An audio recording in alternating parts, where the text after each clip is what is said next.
ये लो नमस्ते। भाग 4 में दिया गया मूल कर्तव्य फंडामेंटल ड्यूटीज।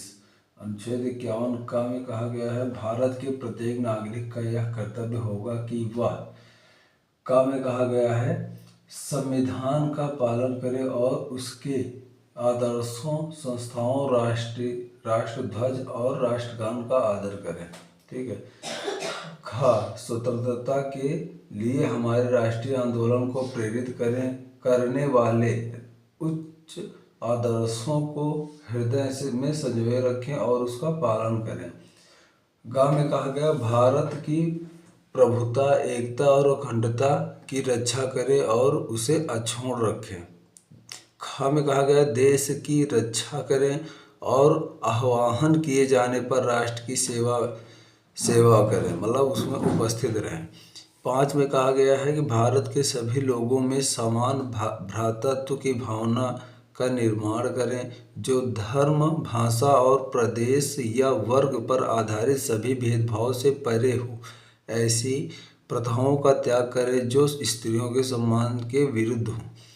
4 में कहा गया है हमारी संस्कृति और गौरवशाली परंपरा का महत्व समझें और उसका परिरक्षण करें। ठीक है। 6 में कहा गया है प्राकृतिक पर्यावरण की, जिसके अंतर्गत वन, झील, नदी और वन्य जीवों की रक्षा करें और दयाभाव रखें।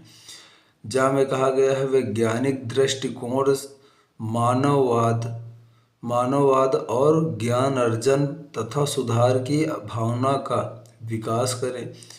6 में कहा गया है सार्वजनिक संपत्ति को सुरक्षित रखें और हिंसा से दूर रहें। ठीक है।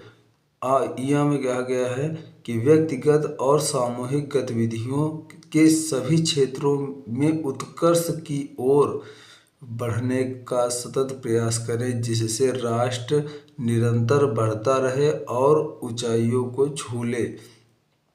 ठीक है, नई ऊंचाइयों को छू ले। में कहा गया माता पिता या संरक्षक 6 वर्ष से 14 वर्ष तक के आयु के अपने बालक के लिए शिक्षा के अवसर प्रदान करें, यथास्थिति मतलब प्रदान करें। ठीक है।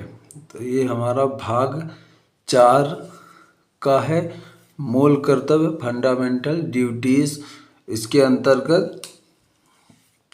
अंतर्गत दिए गए हैं कि भारत के प्रत्येक नागरिक का यह कर्तव्य होगा। ठीक है। तो हमारा कितने हैं? तो 1 2 3 4 5 6 7 8 9 10 11। तो हमारे कितने कर्तव्य हैं? 11। ये हमारा रहा भाग 4 का।